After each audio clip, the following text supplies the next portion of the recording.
Oh, cheers.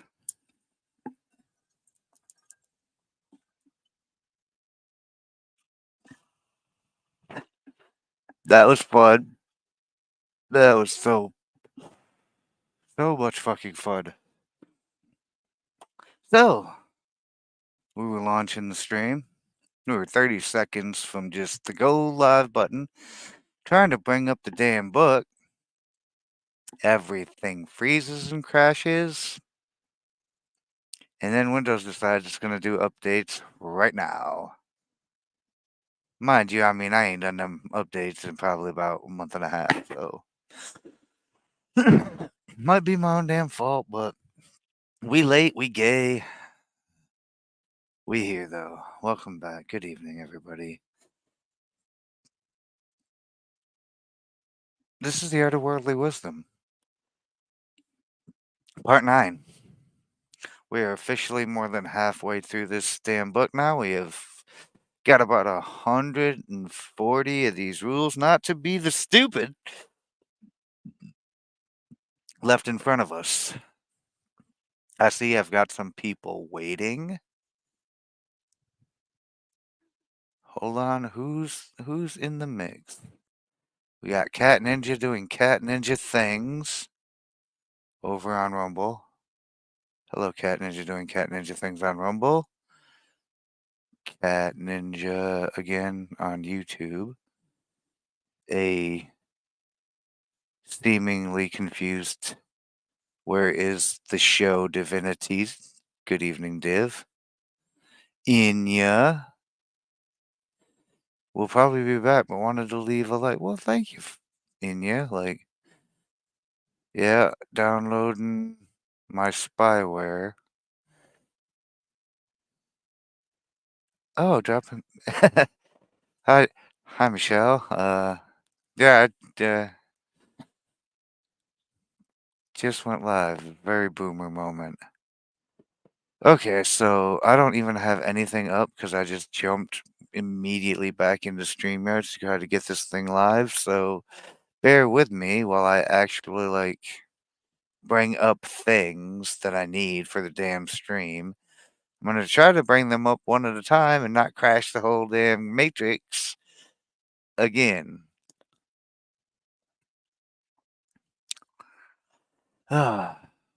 Wish me luck.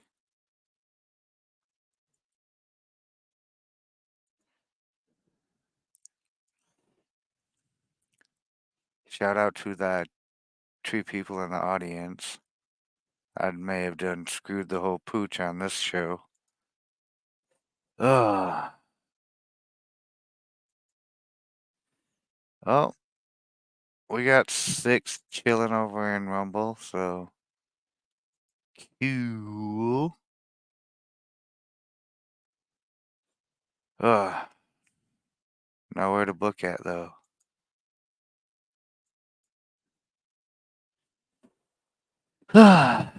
Hello, evil small mouse that streams right in the middle of my show. I mean, in an hour.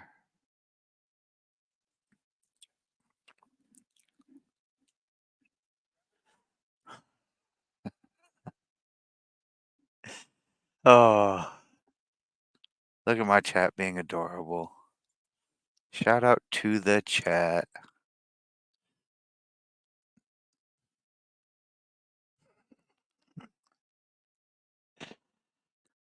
Oh, okie dokie. I have the book. Now I have to find the right page.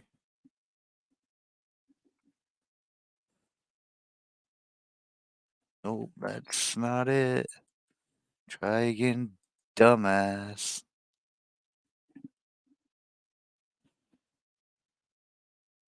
That's the one. Now, can I share it without crashing the whole thing again?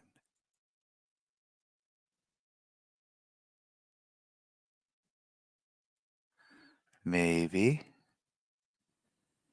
Maybe.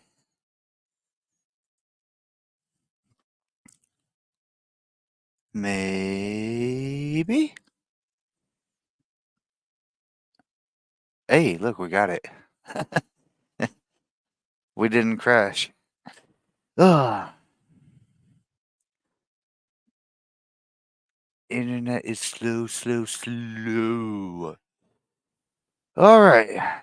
So, yeah, anyway, we are on Article 161 of the 300 rules not to be stupid, and spoiler warning. A lot of them involve don't be born stupid and think. So, if you're new, that's the advice.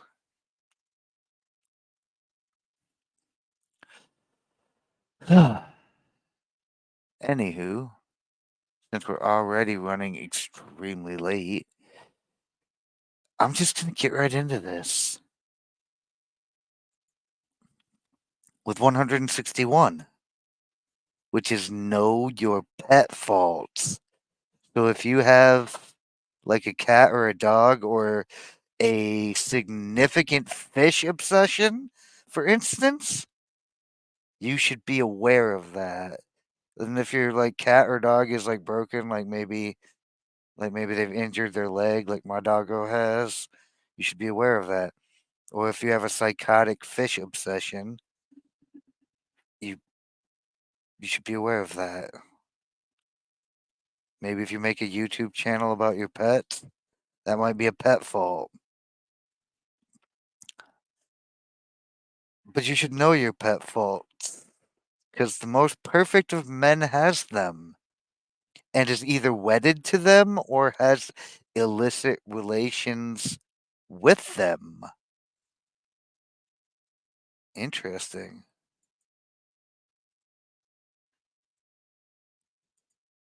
They are often faults of intellect. Intellect, that's not a word. Intellect, and the greater this is, the greater they are, or at least the more conspicuous. It is not so much that their possessor does not know them, he loves them, which is a double evil. Irrational affection for avoidable faults. Ooh, that's a tough one. Because how many of us try to wear our faults like armor and double down when called on them? Like, it's almost insane how often that happens.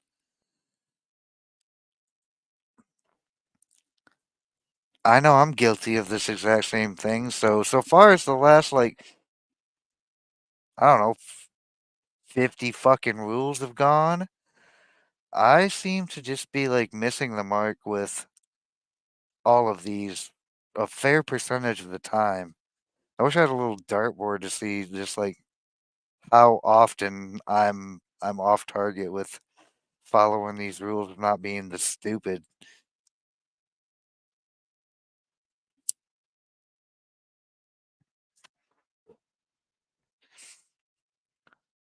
They are spots on perfection. That would be your avoidable faults. They displease the onlooker as much as they please the possessor. 'Tis a gallant thing to get clear of them, and so give play to one's other qualities. Uh,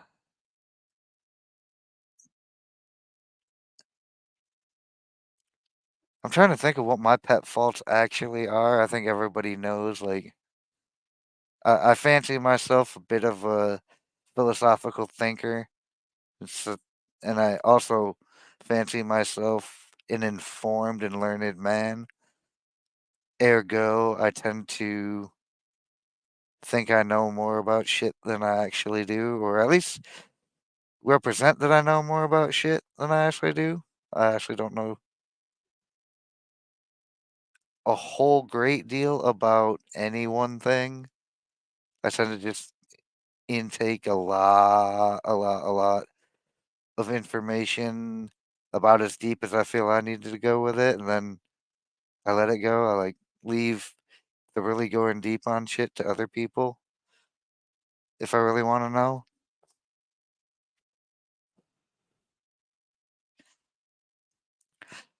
But 'tis a pet fault to not try to pursue more in-depth information into certain shit myself.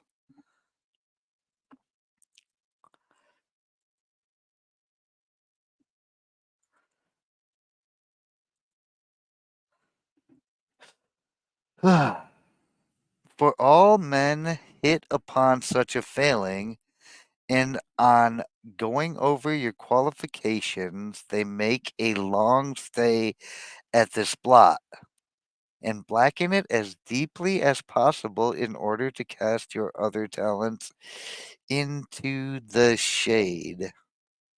So dispense with the gallantry. Know what your little character flaws are and work on that shit, I guess. Like I think that's what the implication here is. That doesn't seem to be like a super common thing I see these days. Like it's almost problematic how rarely introspection is actually a thing. Much less, I mean, knowing people knowing their own faults and recognizing that maybe it's a me problem.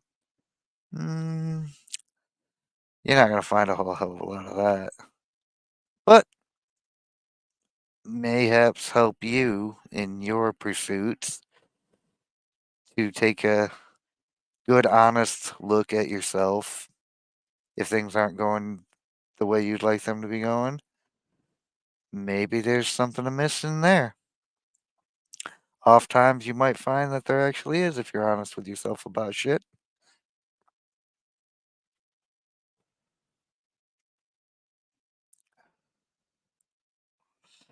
162.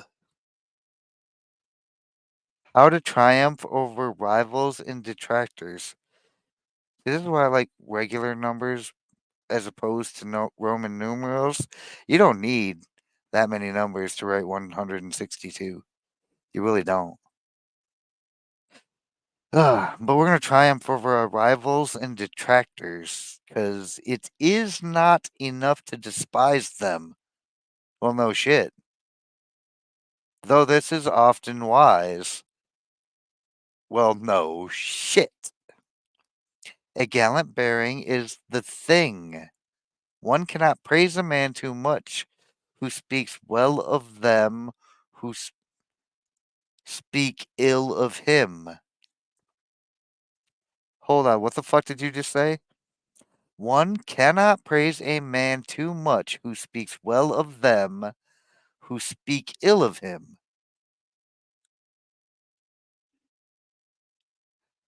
Good evening, Lady Autumn Sky.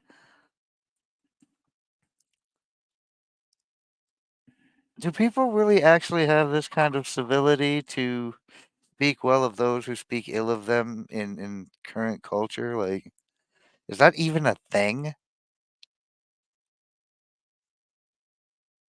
There is no more heroic vengeance than that of talents and services which at once conquer and torment the envious. Well, it does usually stand that people more successful than you aren't usually the ones you're going to find trying to tear you down. So if people are trying to tear you down and speak ill of you, chances are good that there might be some envy at the heart of it because you're more successful or more talented or more whatever than they are. It's an insecurity that they have. So I guess I can see why, like, not letting that get to you and literally just smiling and wishing them well with all their hatred and envy would just be like an even worse dagger in their heart because it's like, ah, I hate you. Why aren't you hating me? It's like, ah, you're not even worth my time to hate. That's why I just nothing you and tell you to have a great day and tell everybody who asked me about you that you need the Jesus heal your heart up from all that wickedness. Every success is a further twist of the cord round the. See, I said knife, but this says cord round the neck of the ill affected, so even that's even more brutal. I don't know. It was a different time. And an enemy's glory is the rival's hell. You just go on living your best life and don't let your haters get to you. Oh my goodness. The envious die not once, but as oft as the envied wins applause. Now be careful when you're playing this fucking game, because these people who are the envious, who hate you, who want to destroy you, they will actively try. So like you gotta be aware that sometimes you just gotta dispatch of these people.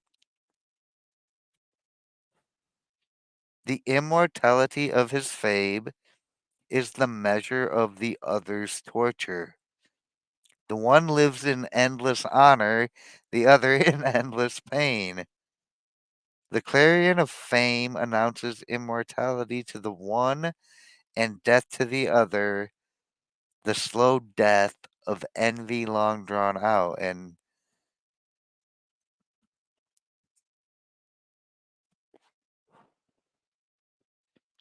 I mean, not if you're actually hanging.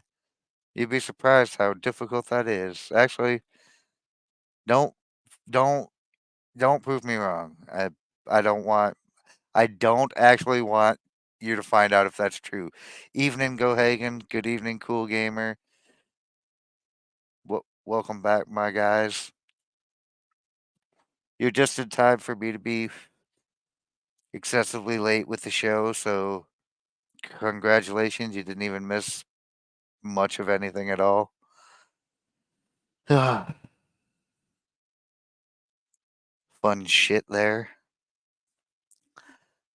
But yeah, I mean, if you're gonna play these games where you just go ahead and let people wallow in their own envy and hatred, like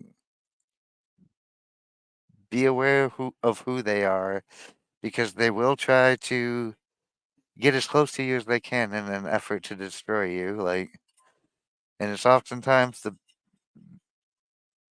ones that are closest that are the most envious and dangerous.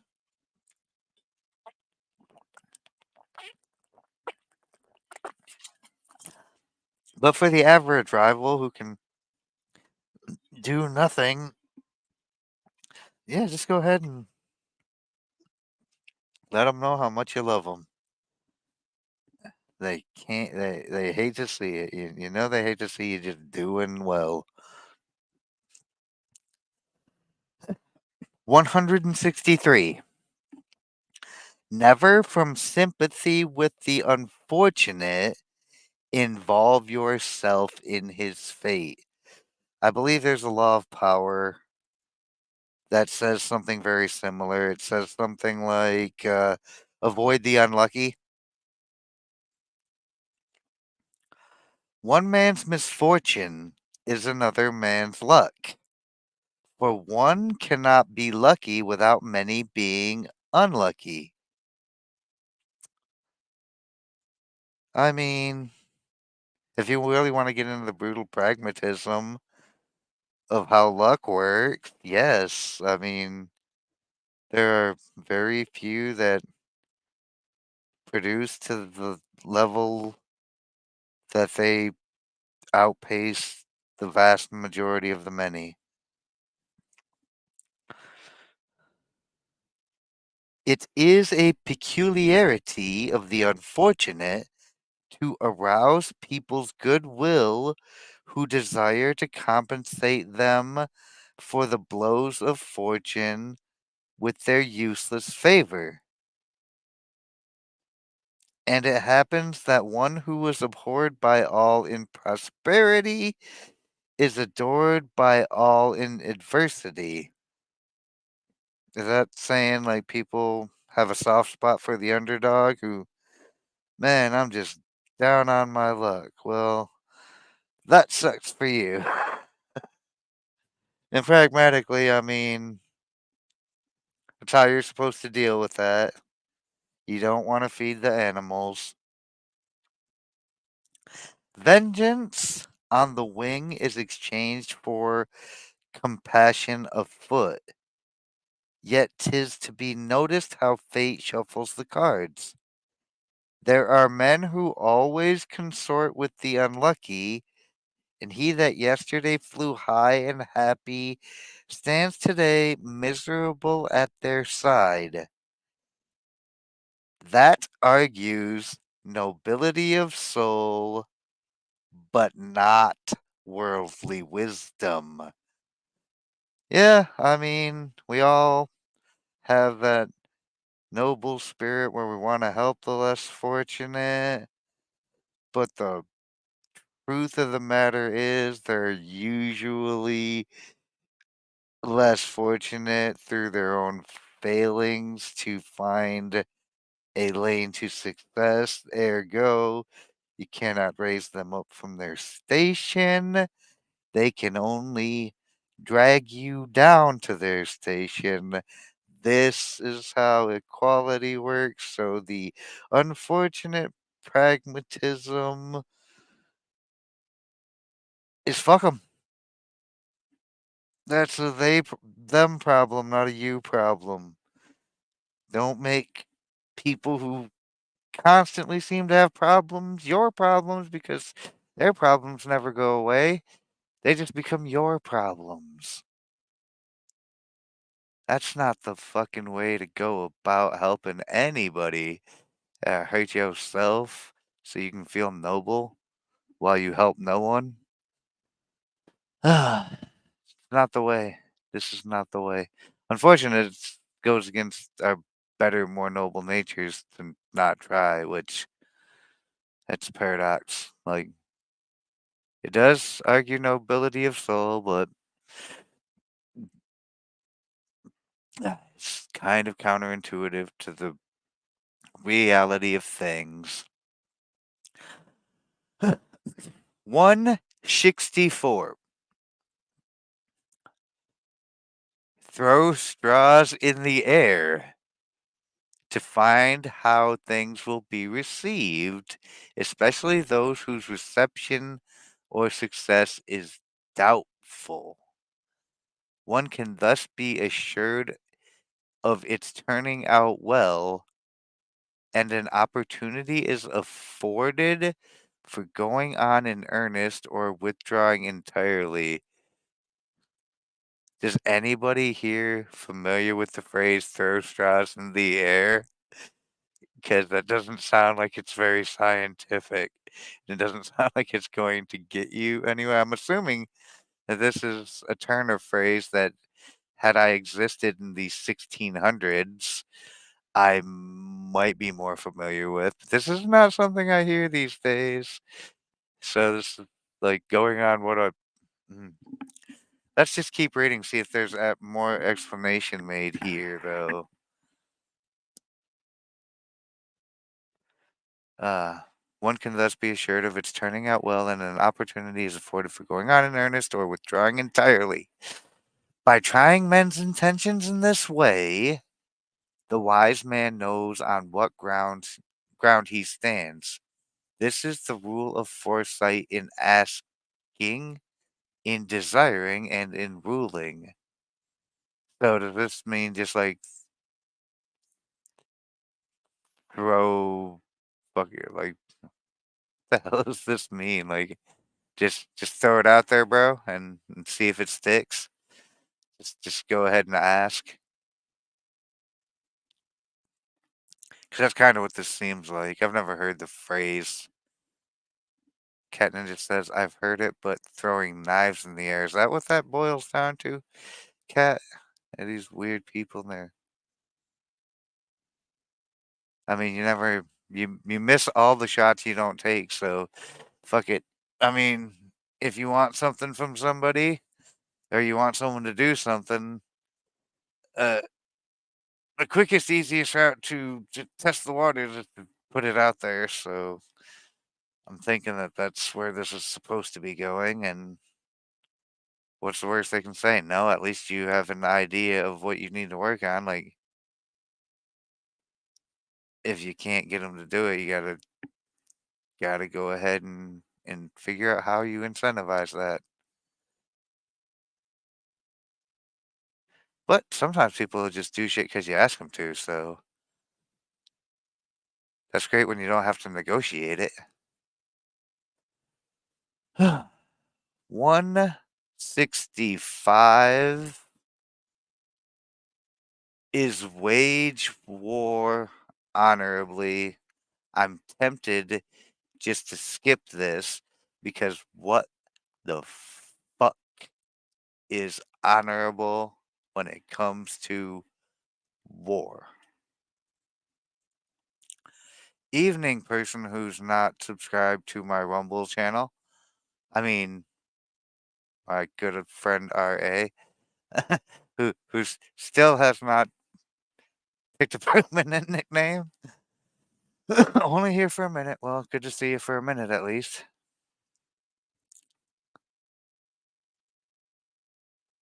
Ah. You may be obliged to wage war, but not to use poisoned arrows. F that. If you are obliged to wage war, use all the poisoned arrows and use the flaming oil rocks as well. Like, whatever, you know?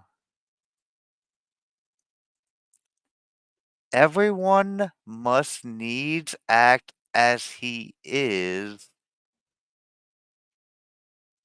not as others would make him to be.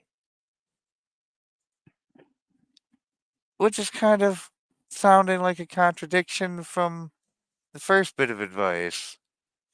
Gallantry in the battle of life wins all men's praise. Okay, so we're not talking about a real war. And when you're talking about the battle of life and all that nonsense, yeah, y- there is a time for ruthlessness and a time for noble competition and honorable competition, but and gallant behavior, but that's not always the place. One should fight so as to conquer, not alone by force, but by the way it is used. A mean victory brings no glory, but rather disgrace. Honor always has the upper hand. An honorable man never uses forbidden weapons, such as using a friendship that's ended for the purposes of a hatred just begun. Interesting example. What an odd thing to say. Yeah, this right here, this is my Rumble channel. For all of you people who watch this on YouTube, this is where you can come to find me on Rumble, where occasionally Rumbly exclusive type things may or may not happen, allegedly, that you may or may not allegedly never know about because, well, you don't follow my Rumble channel. But I bet you if you did, you might find that there is content over there that doesn't exist here on the YouTube. Just a PSA. Rumble Gang knows, Rumble Gang understands why I do the PSA. Like, shout out to Rumble Gang. and allegedly knife fights. So if you want to be a part of the alleged knife fighting and top secret content that goes on in Rumble, allegedly, sounds sounds like you might want to figure out what your whoever name is on Rumble. Like, no pressure. Uh,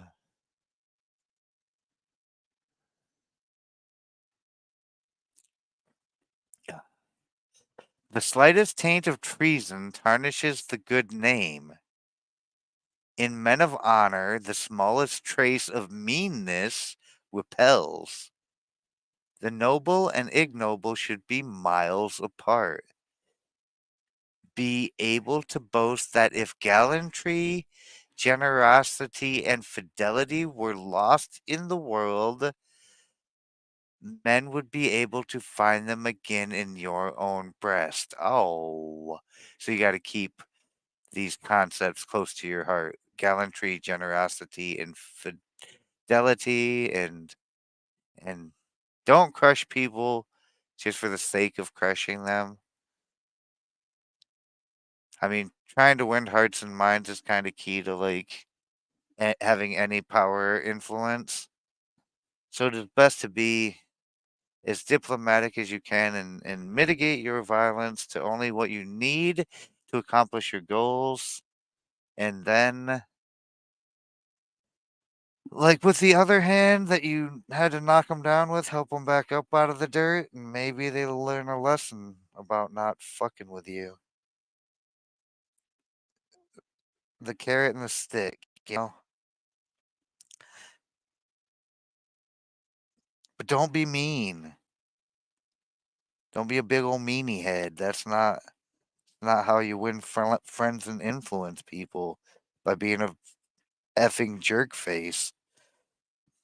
That's I'm sorry. This the way that some of this was phrased just kind of makes me feel like meanness. Like, what about cruelty? Like, is that not a better word? Like, I don't think meanness is a word I would use for any occasion. Uh, when especially when you're using words like gallantry and generosity, like meanness. Hmm, severe seems a little severe. But yeah, keep these concepts close to your heart so that people can find them there. What's best is buying everyone in the world a computer. Hey, Squab, guess what my computer did 30 seconds before the stream started? It crashed, froze everything up, and and then when I went to restart it because it was all frozen, it did Windows updates for 20 minutes. Isn't that funny?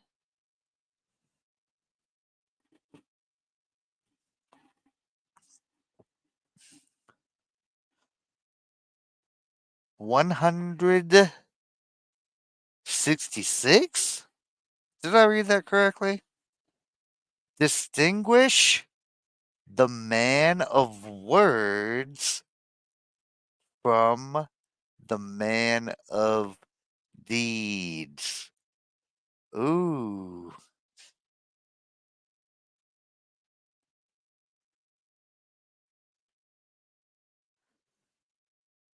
I'm just gonna leave this one to linger for a little bit because I want everyone to go ahead and think about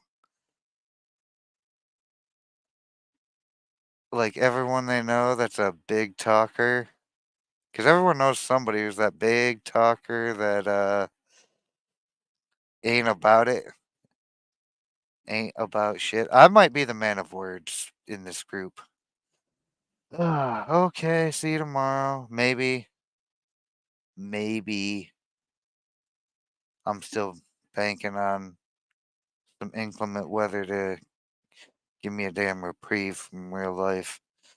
I'm a firm believer technology will take some time off and just shut down, reboot, not work, etc. I mean, I'm not gonna lie, it happens. Like shit, just like especially if you don't give it some time off, You just make that shit work 24/7 and never give it a chance to shut down and rest. It will take some time off on its own. Yep. We all need a break. Good to see you, Baki, my guy.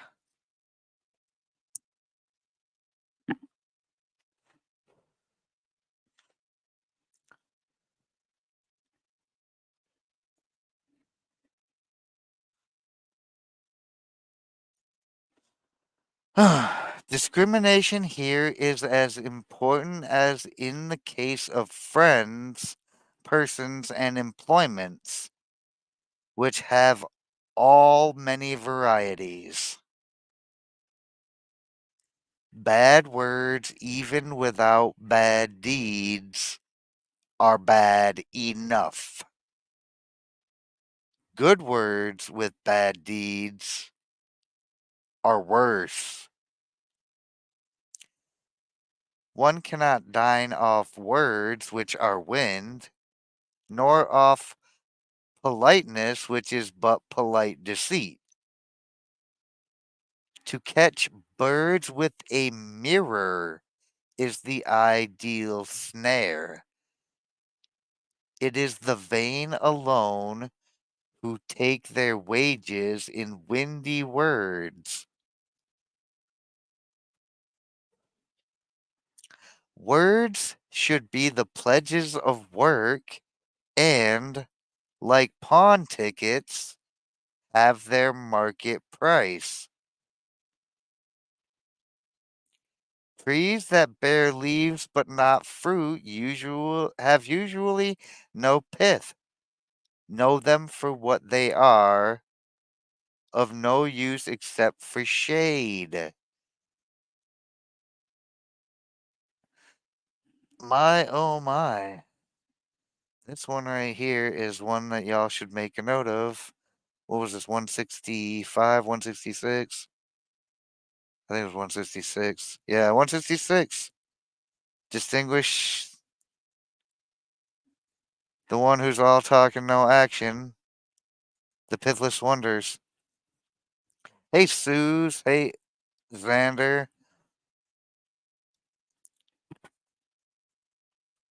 Good to see you.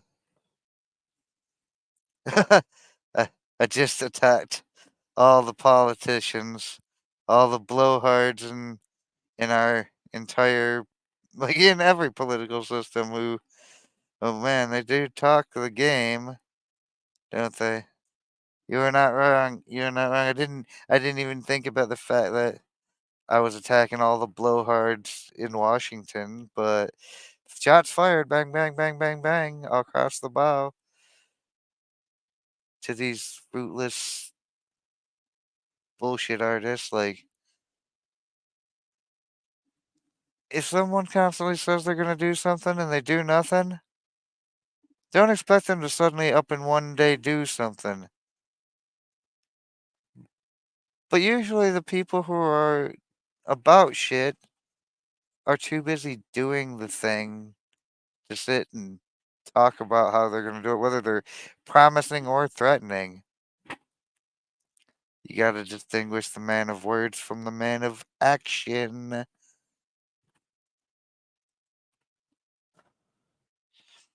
167. Know how to take your own part. Hmm. In great in great crises, there is no better companion than a bold heart. And if it becomes weak, it must be strengthened from the neighboring parts. Worries die away before a man who asserts himself. One must not surrender to misfortune, or else it would become intolerable.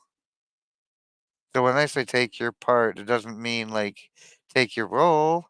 He is literally meaning like take that which is yours for the taking. And spoiler warning, that which is yours for the taking is whatever you can. But if you just let everyone take from you, you will become intolerated. Many men do not help themselves in their troubles and double their weight by not knowing how to bear them. He that knows himself knows how to strengthen his weakness, and the wise man conquers everything, even the stars in their courses.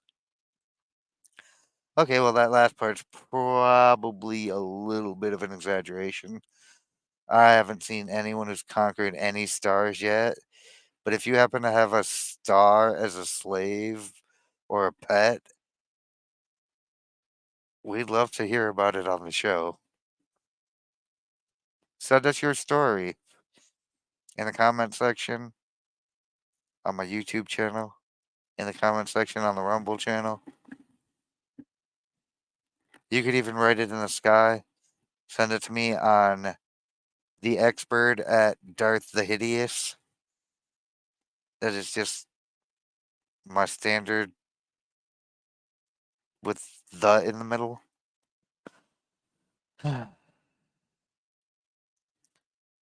That's what I'm saying. I don't teach this because I've never seen a case of this to be true at all. Like, I think this is a bit of an exaggeration. I am trying to mitigate the absurdity of this concept, sir.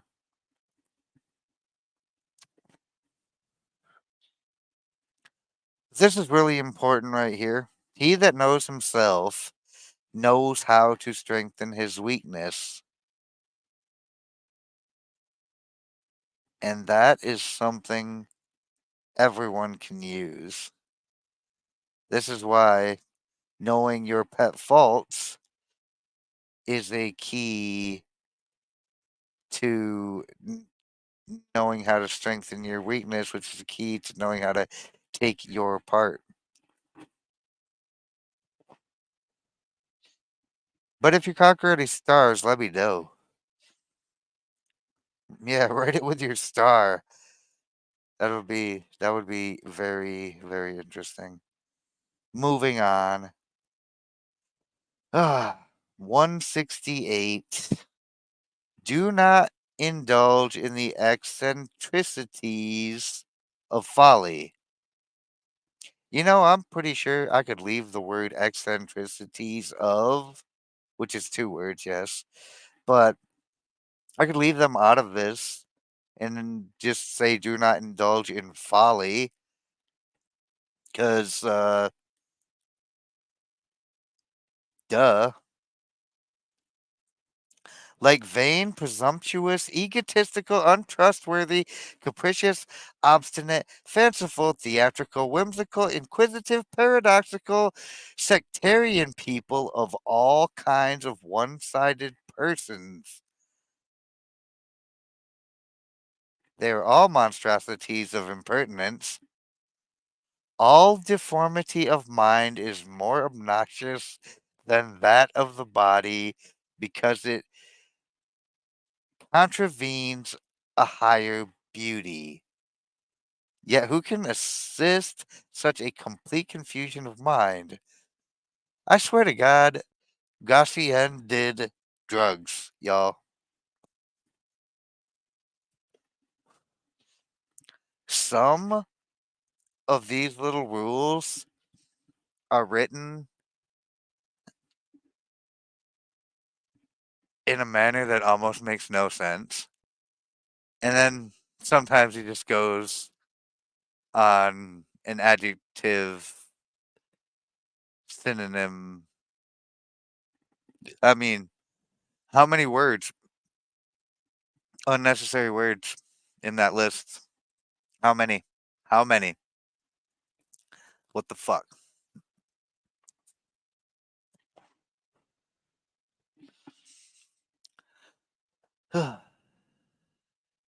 Where self control is wanting, there is no room for others' guidance. Instead of paying attention to other people's real derision, Men of this kind blind themselves with the unfounded assumption of their imaginary applause.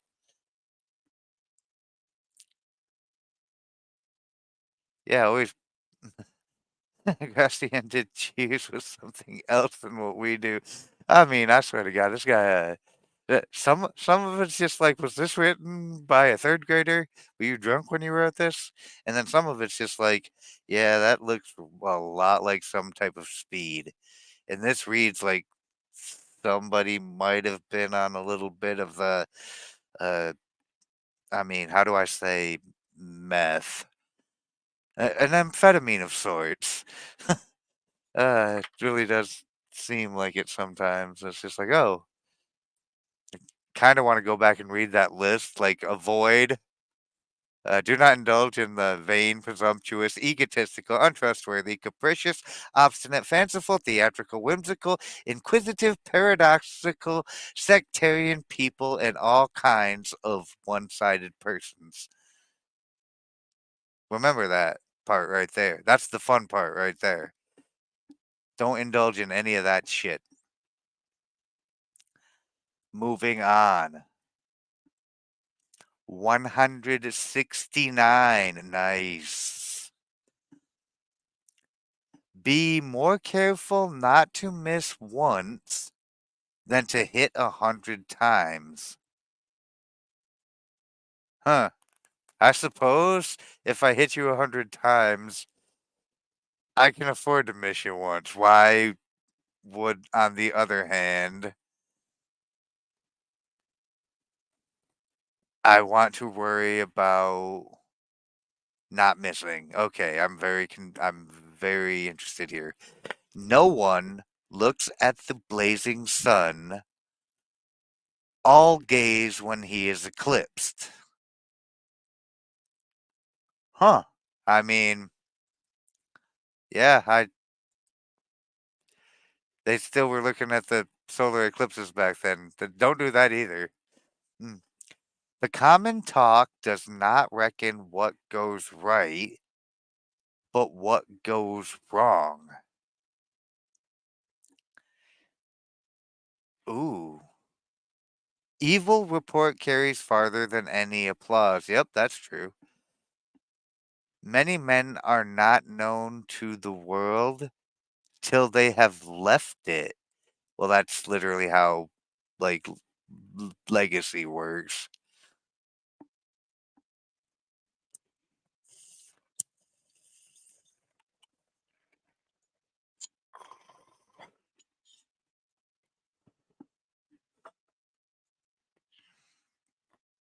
All the exploits of a man taken together are not enough to wipe out a single small blemish.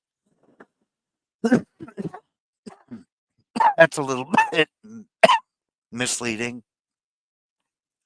Avoid therefore falling into error, seeing that ill will notices every error and no success. Well, you're definitely going to be a lot more hated by your haters than you are going to be loved by the people who adore you. So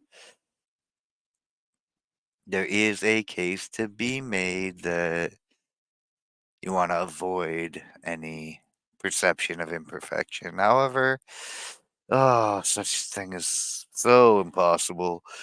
It's almost like wishful thinking, magical thinking, even that we would actually be able to obtain such rapport, such great repute. Everybody misses from time to time. Not a single human being has the perfect. So just do the best you can to mitigate it, I guess. Because well, this this here is it's a little bit overstated. 169, you disappoint me. Not nice. 170.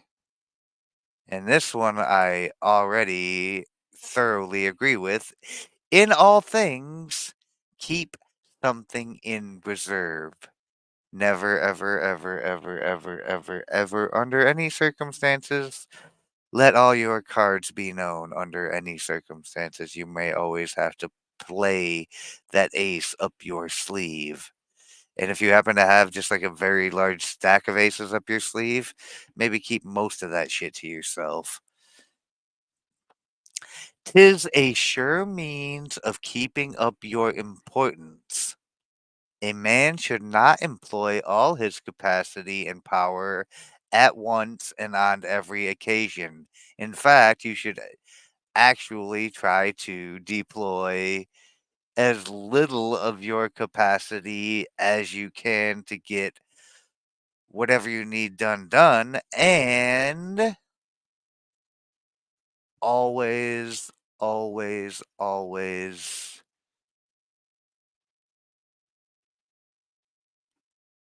make it appear that you have got an extreme amount more. Like, make it look easy is where I was going with that. I got lost in thought for a second because I was reading Squab's comments, but yeah, always use as little and always make it look as easy as possible, effortless as possible, whatever thing you're doing. Even in the knowledge, there should be a rear guard so that your resources are doubled. One must always have something to resort to when there is fear of a defeat. The reserve is of more importance than the attacking force, for it is distinguished for valor and reputation. Prudence always sets to work with assurance of safety.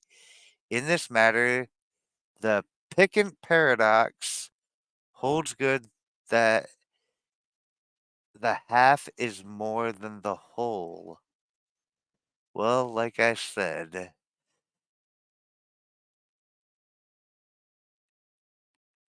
in anything you're doing, you want to use as little of your resources and as little of your effort as you possibly can for a variety of reasons.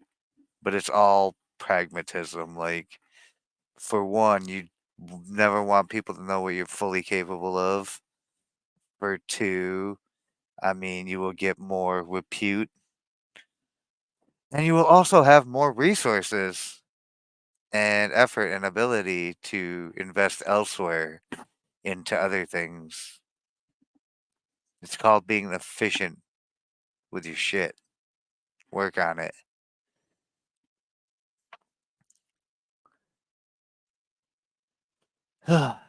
171 is waste, not influence. So if you've got some influence, like maybe you've got a small budding YouTube channel and a Rumble community and a bit of a growing presence on the Bird platform with those X birds, maybe make use of it. Maybe try to impart some worldly wisdom on people. I don't know. Like, maybe if you're not imparting any wisdom on them because they're already the wise and noble owl squab, then maybe you just impart a bit of humor and see if you can make them giggle a little bit. Either way, if you have a little bit of influence and you cherish it and don't waste it and you nourish it and you nurture it and you try to grow it, you might have a little bit more influence. Ah, the great as friends are for great occasions. One should not make use of great confidence for little things, for that is to waste a favor. The sheet anchor should be reserved for the last extremity. If you use up the great for little ends, what remains afterwards? Nothing is more valuable than a protector, and nothing costs more nowadays than a favor. Is that true? I guess it depends on the favor. It can make or unmake a whole world. Um, again with the hyperbolic statements, my guy. It can even give sense and take it away. Ooh, ominous. As nature and fame are favorable to the wise, so luck is generally envious of them.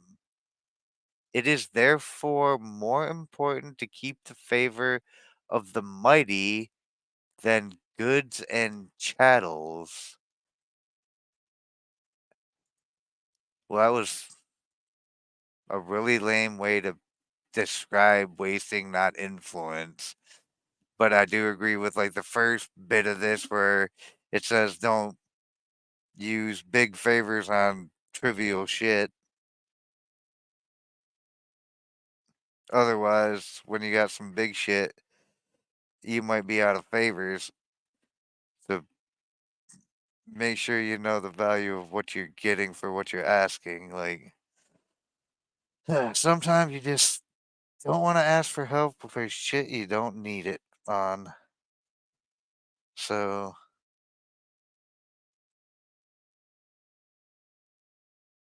nothing is more valuable than a protector, and nothing costs more than a favor. Remember that bit. Or something. I don't know. But if you got influence, don't waste it.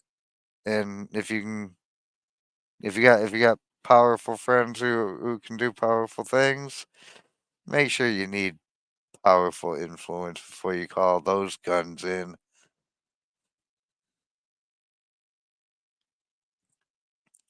Don't use a tomahawk missile to swat a gnat. In other words,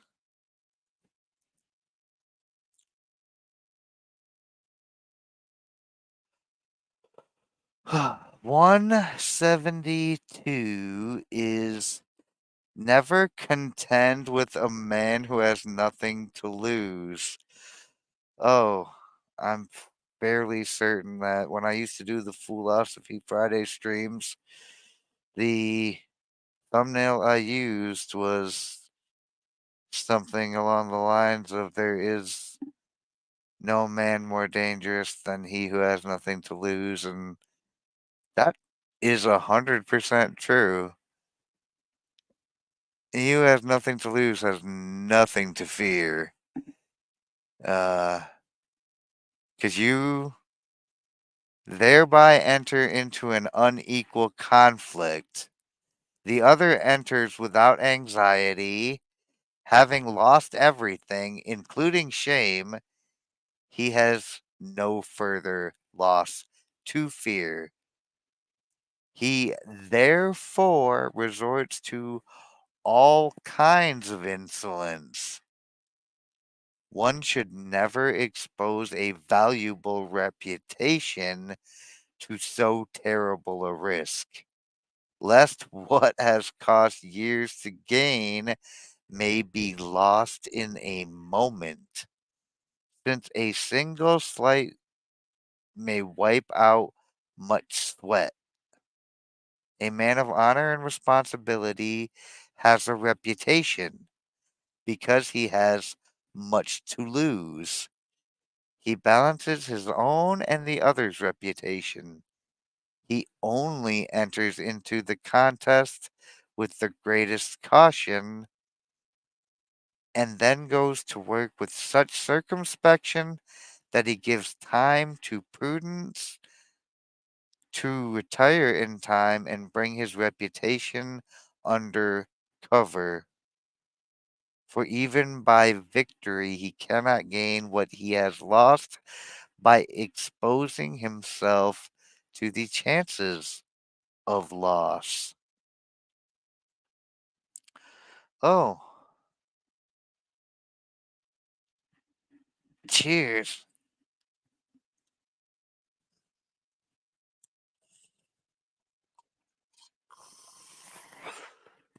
No, for seriously though.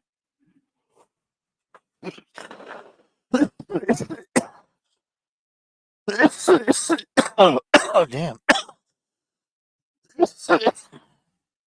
Motherfucker with nothing to lose will do anything, can do anything to destroy you. They don't give a fuck. Yeah, they do not give a fuck. Ah, that is not the person you want to fuck with. Unless you're ready for them to go to the absolute limits to completely destroy you.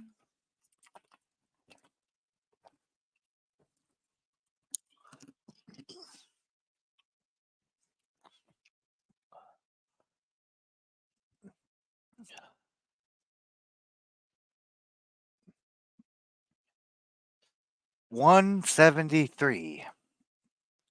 Do not be glass in intercourse, still less in friendship. Some break very easily and thereby show their want of consistency. They attribute to themselves imaginary offenses and to others oppressive intentions. Their feelings are even more sensitive than the eye itself and must not be touched in jest or in earnest. Oh, poor little snowflakes. Shatter like glass if you pitch on their feelings.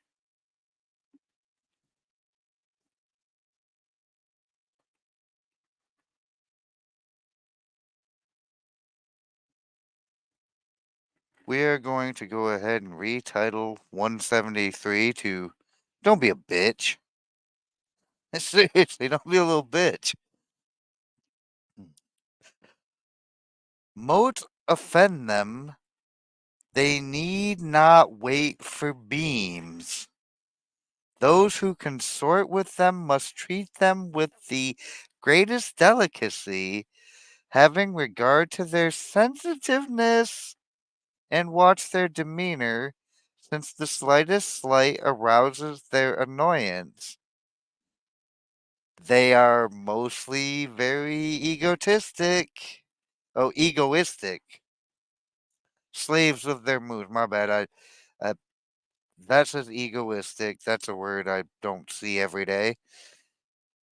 For the sake of which they cast everything aside. They are the worshippers of punctilio. On the other hand, the disposition of the true lover is firm and enduring, so that it may be said that the errant is half adamant. So don't be a bitch.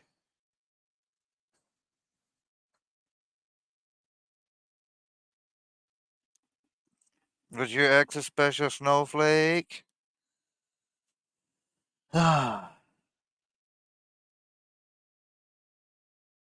It's sad that, like, 400 years ago, this was considered worldly wisdom. And now today, like, they celebrate the people who are glass in intercourse,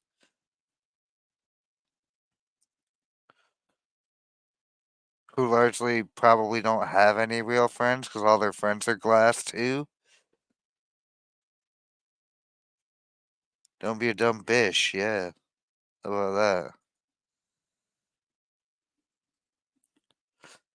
174.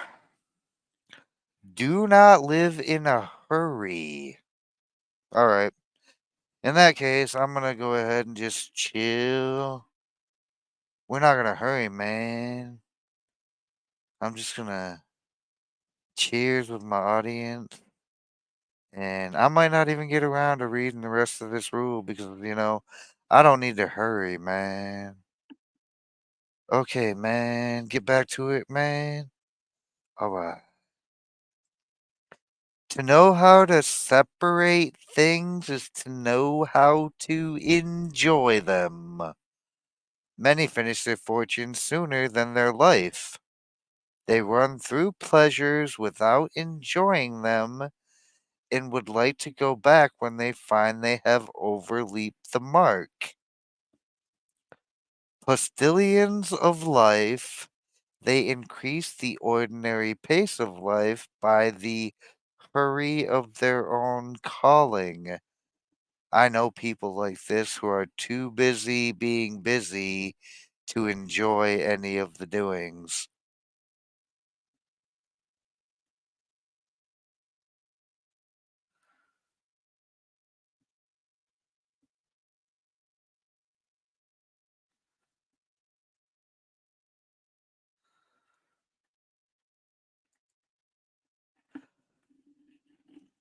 They devour more in one day than they can digest in a whole lifetime.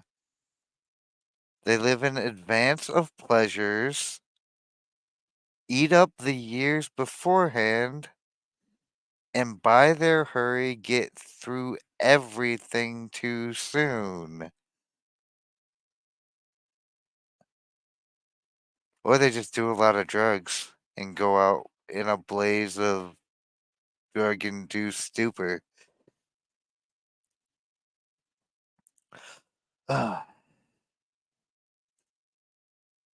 even in the search for knowledge, there should be moderation,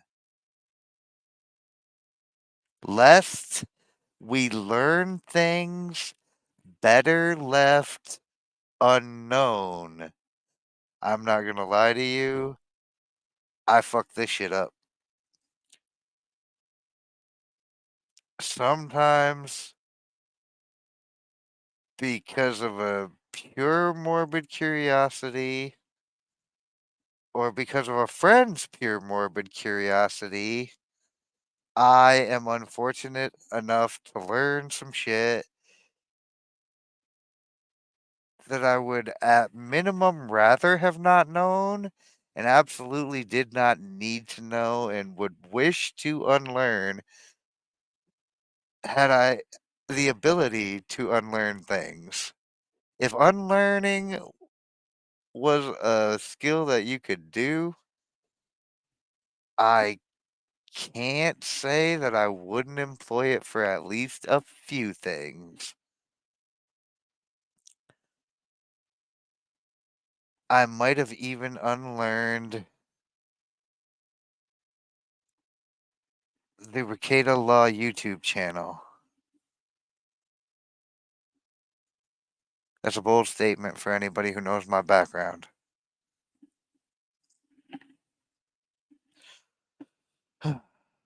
We have more days to live through than pleasures. Be slow in enjoyment, quick at work, for men see work ended with pleasure, pleasure ended with regret.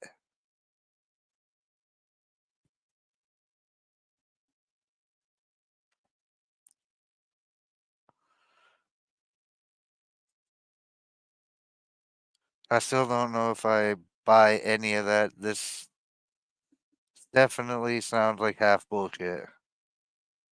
I mean, work ended with pleasure. Nobody wants to do work. Work is the suck.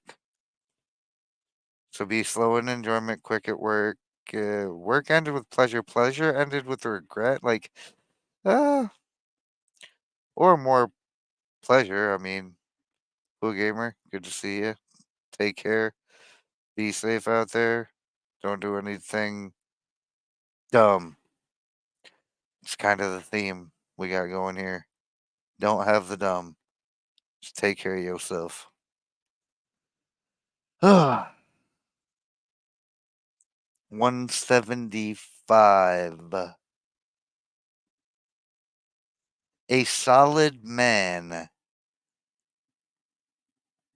One who is one who is finds no satisfaction in those who are not. 'Tis a pitiable eminence that is not well founded. Well, what is the opposite of a solid man? A soft man? Un pussy, un spineless worm. We we look down upon these people for a reason.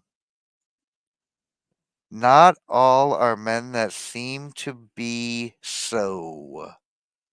Some are sources of deceit, impregnated by chimeras, they give birth to impositions.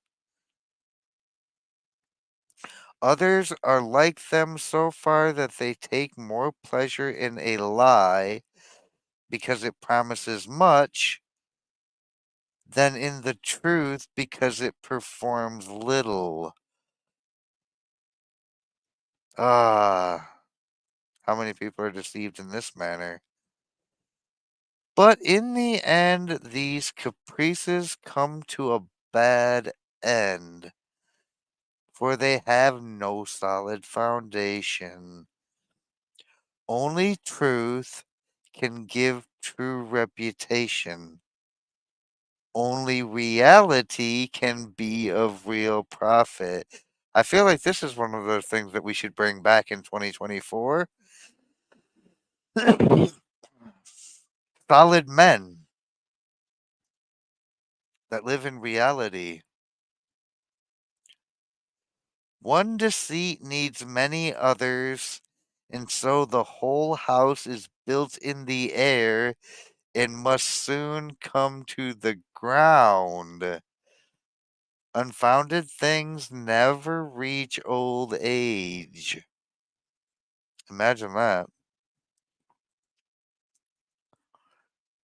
Imagine bullshit never being sustainable. They promise too much to be much trusted. Just as that cannot be true, which proves too much.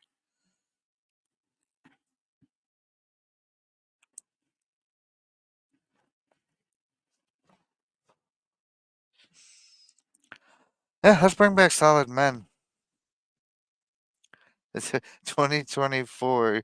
Fuck your feelings and keep your delusions to yourself. I mean, fuck your feelings and your delusions too. Like, you should get rid of your delusions, not keep them to yourself. You should get on board with fucking reality because you can't found a successful world in the land of bullshit and make believe. Doesn't fucking work like that. You got to work within the reality you've got with the tools you're given. So all dinosaur bones are fake? No, dinosaur bones are real. It's the story attributed to them that's fake.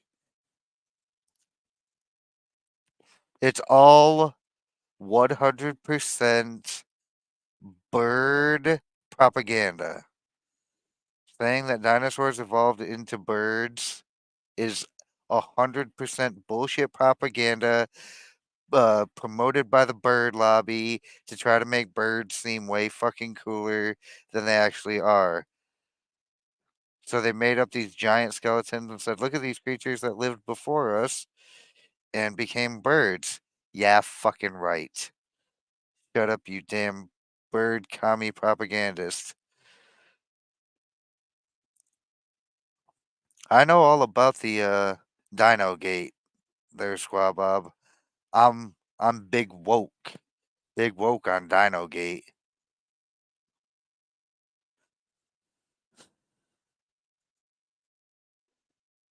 176. Wow, it took us 176 to get to this brilliant noodle nugget right here. Have knowledge or know those that have knowledge. I mean, I always assumed that people like, for example, Donald Trump, the president, the 45th president of the United States, like, he was a very well connected guy. He seemed like he had some knowledge, like you could tell he didn't know everything, but he seemed like he had some knowledge, and it seemed like he had a great giant pile of connections that, like, okay, you can't know all the things, like, but do you know the people? Do you know people who could know all the things? And I would have assumed, yeah, you would think that this guy really, he's going to be the guy connected enough to know who to put in charge of what to manage shit correctly so that we could like get this shit back on track. Turns out, nope, that's absolutely actually bullshit. And this guy surrounded himself with a bunch of loca jokers, sucker duckers who had, I mean, if best case scenario, they had no idea what the fuck they were doing. Worst case scenario, they were actively trying to sabotage him and fucking disrupt him the entire way. And it's just like, man, if you aren't even connected enough, who the fuck is ever gonna be? Nobody who wants to make this shit work the way it's supposed to. Sup, AWRAKA Apocryphal War Wrecker. He says, "Good evening, freedom lovers. To all of you people who are hanging out on YouTube, don't even know AWR, the Hoagie of the Rumble Gang. You should go check out the Rumble Gang." But anyway, why on earth would you want to have knowledge or know people who do? Gee, I wonder. Without intelligence, either one's own or another's true life is impossible. But many do not know that they do not know, and many think they know when they know nothing. Have I ever talked to you guys about the big pie chart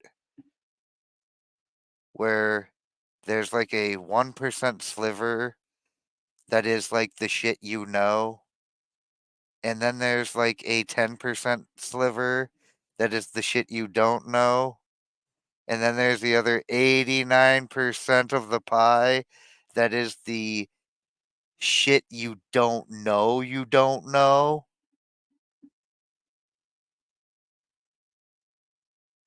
That's a rough depiction of how this works.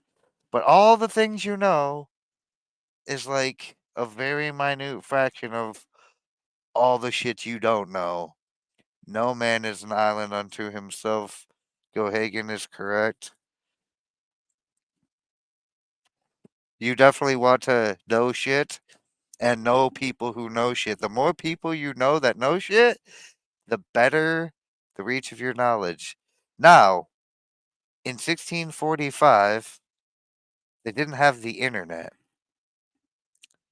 So now it is possible to instantly know what millions of other people have collectively formed as their knowledge. That gives you a new additional challenges of trying to figure out what's knowledge and what's bullshit. But this is where discernment and intelligence comes into play. Like, if you have a good, realistic model of reality based on your fucking ability to see reality, you can usually discern when information maps onto reality or if it's bullshit. Like, people get shit wrong all the time, but general, if you ask 1,000 people a question on a thing, you're gonna find somebody who knows, and you're gonna find that there's some percentage of people who know the answers to almost all the questions you could want to ask, unless you're getting into really, really obscure shit. Then you're gonna have to find people who are much better experts in that topic. But the great part about having the ability to stretch your influence into like almost the collective knowledge of the world at this point has its advantage, We're all sitting here online right now. This show only airs on the internet, so we have so much information at our fingertips. The only thing that's stopping us from knowing is our own will to do so. But when you're out there searching for knowledge in a place like the internet, bring your discernment hat because there's a lot of bullshit out there too. And sometimes you read some bullshit and it sounds very convincing and you think you know a thing. It turns out you didn't know shit because whoever was being the authoritative expert on the subject was full of shit. These things do happen, especially in a time and place where everyone's got a fucking agenda to sell, which I think has literally been all the time throughout history. We just haven't had the hyperpolarization of realizing it the way we have recently. Ugh. Failings of the intelligence are incorrigible, since those who do not know themselves, and cannot therefore seek what they may lack. Oh, crap.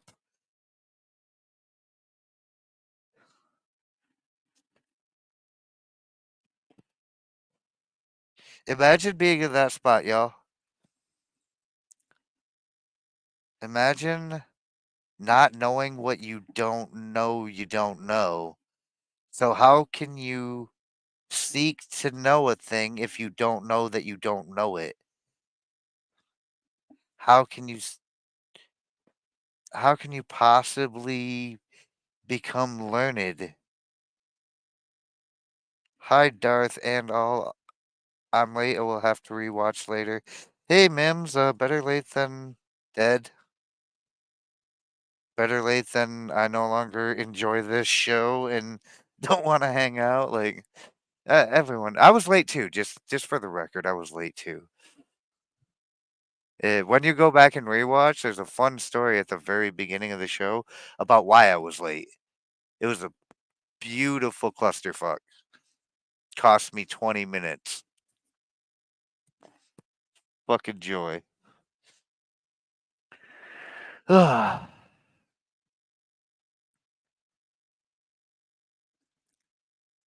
Many would be wise if they did not think themselves wise.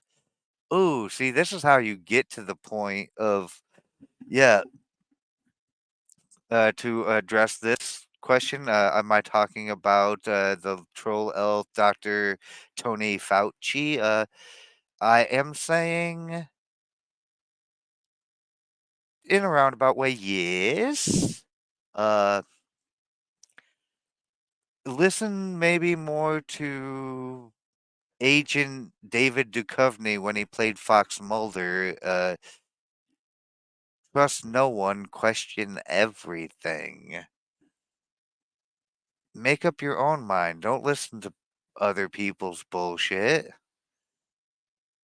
But the great part about living in the modern times and not in the 1600s when this was written is there's just such a easy tool that has aggregation of information and you can go listen to like multiple different sources on subjects and use your discernment to figure out what you believe is true. I mean, the only way to truly know a thing is to be there when it happens, but you can still be informed. The information is still out there, and there are still some sources that are trustworthy in certain in the right circumstances. Thus it happens that though the oracles of wisdom are rare, they are rarely used. To seek advice does not lessen greatness or argue incapacity.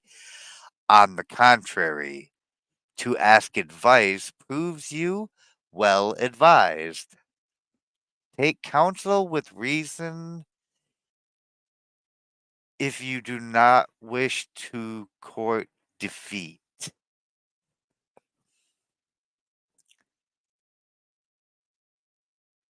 Yeah, I mean, know people who know shit. Be be of the ability to find out how to learn shit, what questions to ask, to discern shit. Use that thinking meat. That is why we are here. Oh, and just for the record, y'all, I don't know shit, so don't ask me. In fact, you go find out about the question you have, the question you think you might want to ask me. You go do all the research on it and then come back and tell me all about it. Because I'm curious to know what you're curious about and to know all about it. 1, 7, and 7. So 177. Avoid familiarities in intercourse. Yes, I mean, definitely avoid familiarities in intercourse. Like, say if you're doing intercourse and your brother is doing intercourse and you're both doing intercourse with the same woman, that would be a familiarity in intercourse. You want to avoid these type of things. There is a saying, never shit where you eat. I don't know if this is what this is getting at, but when I read it as avoid familiarities in intercourse, I could not help myself. My inner petulant child kicked in and we were off to the races. Uh, neither use them nor permit them. He that is familiar loses any superiority his influence gives him, and so loses respect. The stars keep their brilliance by not making themselves common. The divine demands decorum. Every familiarity breeds contempt. In human affairs, the more a man shows, the less he has. For in open communication, you communicate the failings that reserve might keep under cover. This is that always say less than necessary vibe and never get too chummy with the help. Imagine that. Like, imagine like if you have like a authority over somebody, like say you were their boss, you're there to be their boss. And if you try to be their friend, you lessen that authority that you have over the person who you're supposed to be the boss of. I'm just saying, like, it's nice to have a familiarity with people, but it's impeding to your power and your authority to be too damn chummy and too damn close. Familiarity is never desirable.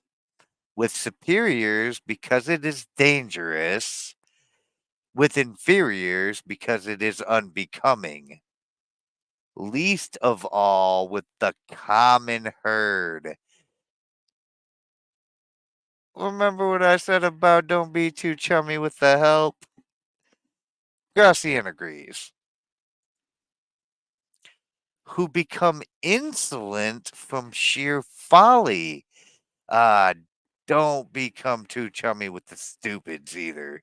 I think that's what he's getting at here. Like, don't be too familiar with the dummies.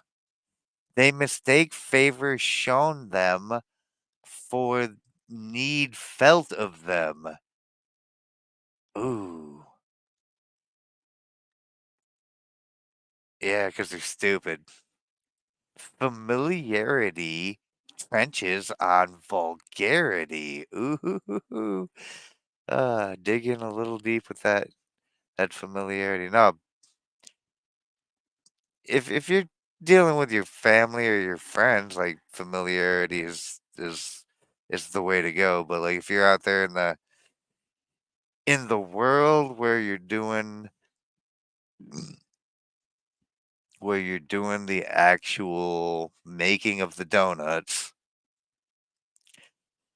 dealing with people in the sense of like a business manner, like keep your business shit business and keep your friendship friend and don't cross the streams especially in the realm of business because familiarity trenches on vulgarity. It is contempt breeding 100%.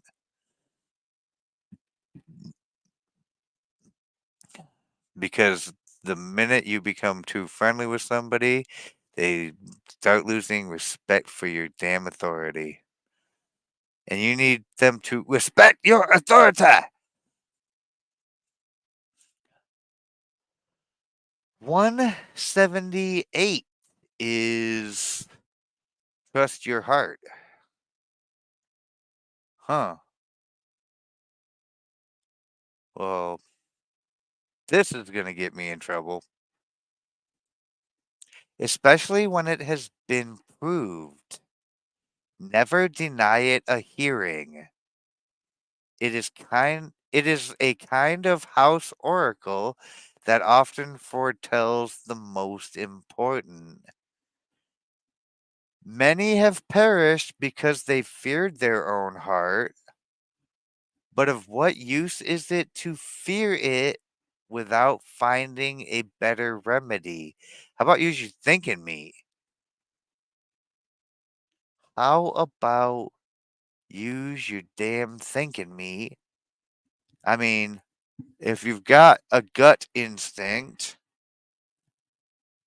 about a thing, I don't know if that's what this means by your heart, like you've got a feeling here, maybe you should consider it, but don't trust your damn feelings or your instincts. But don't completely disregard them either.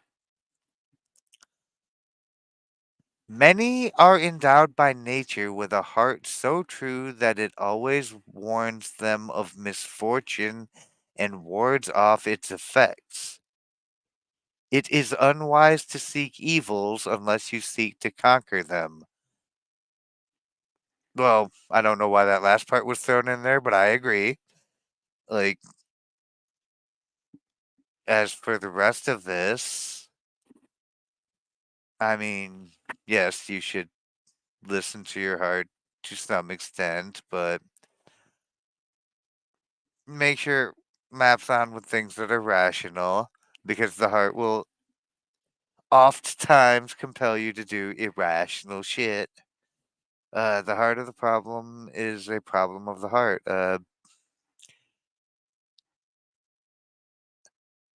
Swabab is kind of a bit of a house oracle in his own right. We do a show on my Rumble channel exclusively. Well, not exclusively my Rumble channel, but on the Rumble platform exclusively with a couple of lovely frogs and a 420 digger. That would be the Exploring Spirituality stream. We do that on Sunday nights. Well, I'm special guesting with them right now. I haven't decided if I'm going to become a permanent part of that cast for the rest of forever and ever. Amen. But y'all should check out the Exploring Spirituality streams for a bit more of a spiritual insight versus the insight of the thinking meat. I think you're getting the heart mixed up with the penis. Well, they'll both actually mislead you and cause you to do some stupid shit if you're not keeping them in check. Uh yes, this Sunday we'll be farming for optimum produce. Uh we will be seeking to make fishers of men. Uh oh. We got a heartbreak in the house. Uh I have no idea if this is your first one, but I assure you, if you continue to pursue them, they just get worse.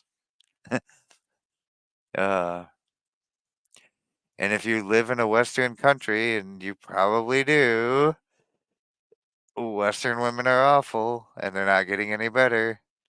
There are still some gems out there, but you get to wade through a lot. I mean, to be fair, like it's not just Western women. Western men are also an atrocity, which, like, the two things feed each other, and it's just like a race to the bottom at this point. I feel kind of bad for anybody who's still on the dating market or attempting to seek like romantic partnership in the current climate. Like, it's rough out there. I've found value in things that are not relationships with the opposite sex, like kind of a monk in that regard. But I, that being said, I've got a vast number of members of the opposite sex around me constantly in much of what I spend my life doing, whether it be my actual work world or it be uh, this little community I've got here on the interwebs, like, and eventually women can't chain them in the basement, can't put them in a wood chipper. These are awful times that we're living in. You should never, ever, ever be so inclined as to put a fine lady in the wood chipper. Like, there's a difference between having the strong pimp hand than there is of uh, absolute that than putting them in a, like, wood chipper's a little over the top. And yeah, so far behind. You made a great point. One of these pleasures I found outside of the relationships is, I mean, all the resources you gather feed all the ability you have to gather more resources. And uh, I hate to say it, but resources are the key to all types of influence. And that includes and extends to, even if it's just like the confidence that you know shit, it leads to better outcomes in all types of intercourse, if it as it would be, as Gracian describes it, all discourse with people.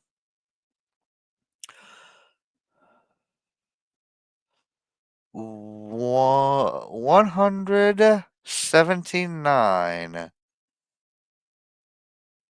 Reticence is the seal of capacity. A breast without a secret is an open letter.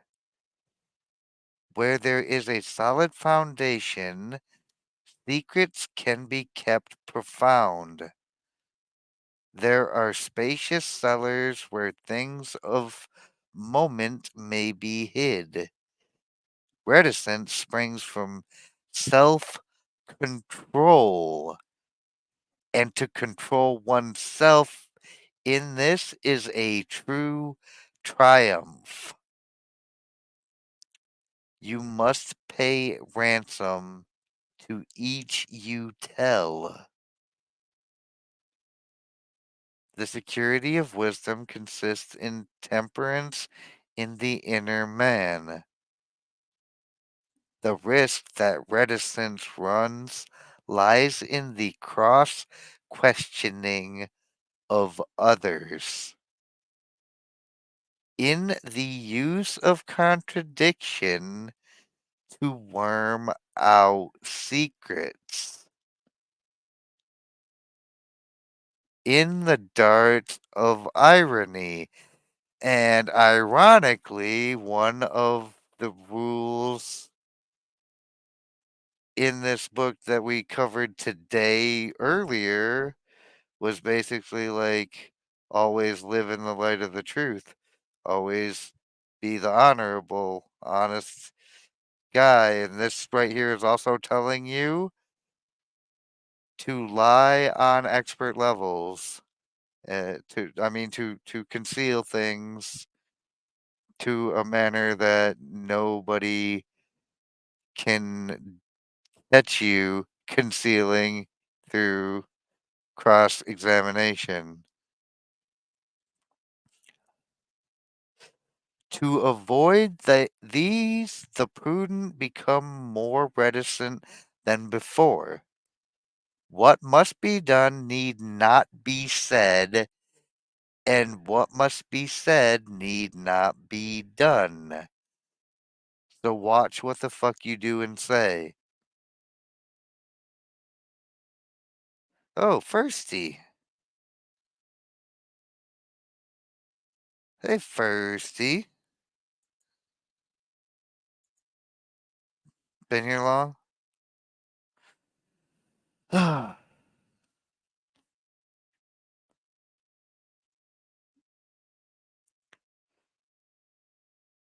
It's kind of weird that a lot of these contradict each other.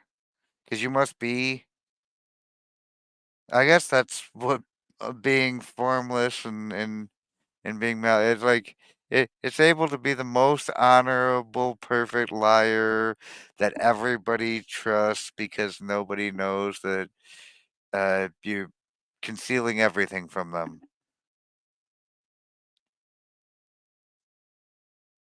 That's kind of the rules to this.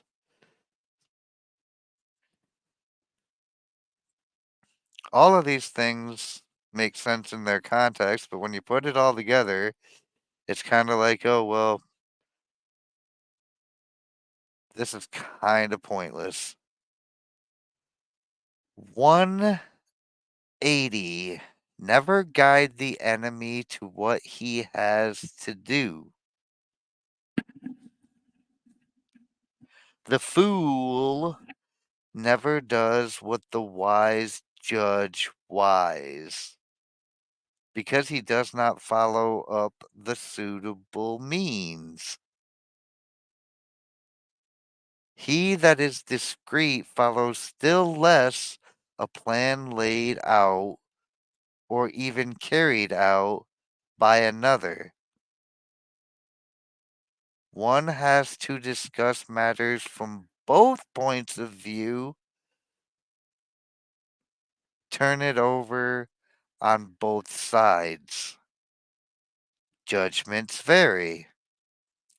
Let him that has not decided attend rather to what is possible than what is probable.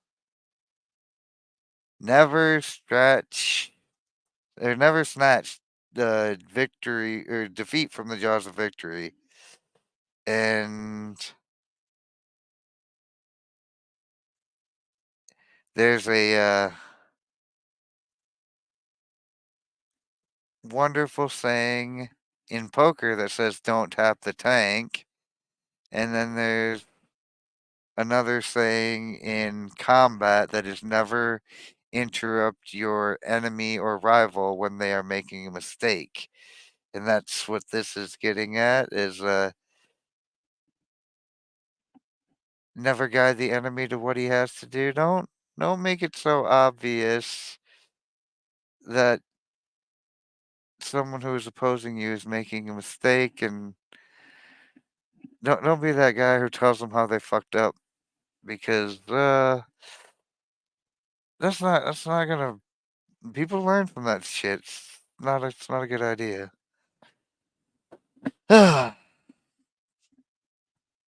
So you don't want to like go ahead and make yourself too transparent. Maybe like if you've got military operations going on in the world, don't like write articles indicating what all your military capabilities in the region are. I don't know. That seems like a really stupid fucking thing to do. Yet I can go on the internet and read articles like that from people's militaries, even ours. It's kind of a problem. Uh, it's also called Niemann, formless, containing all different techniques, even sometimes opposite techniques. Yeah, I know. I mean, it is the 48th law for a reason was assumed formlessness, and to be all things at all times is to be perfectly adaptable to all situations. It's basically a flawless way to exist because it's completely malleable to all things. It's also like almost impossible to attain as just a simple human. We're but merely evil, hairless apes.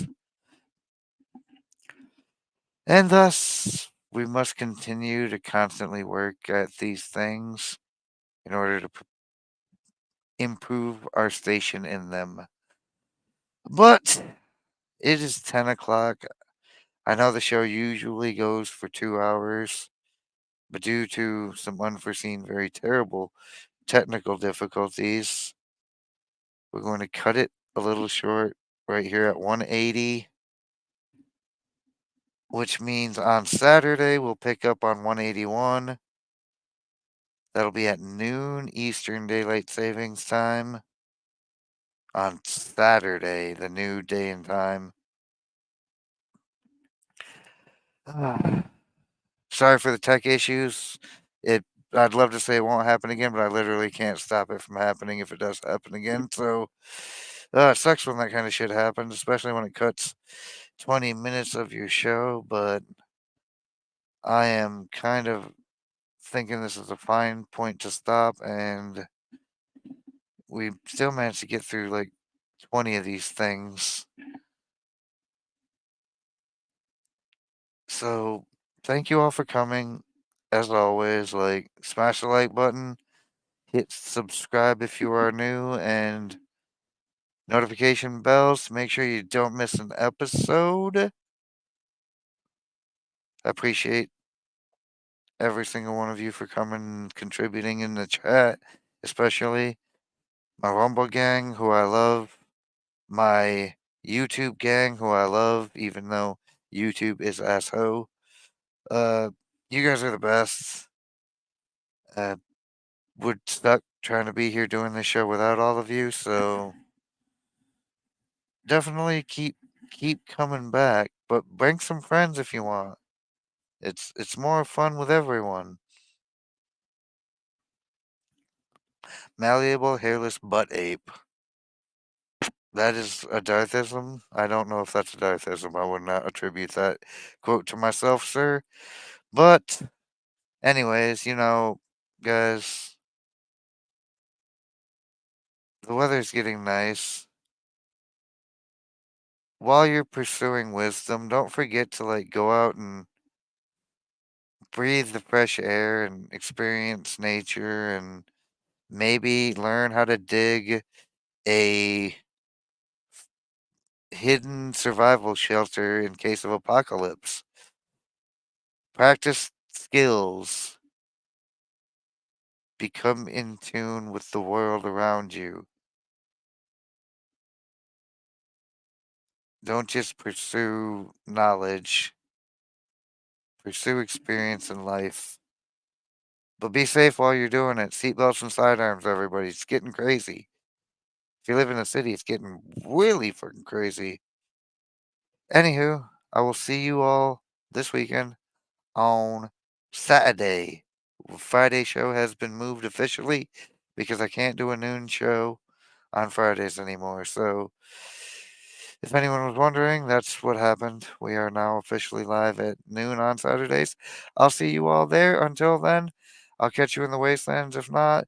And if not, I'll see you back here Monday maybe if you're only a nighttime watcher. So, Hideous out. Have a great weekend if I don't see you this weekend on one of the other shows coming up.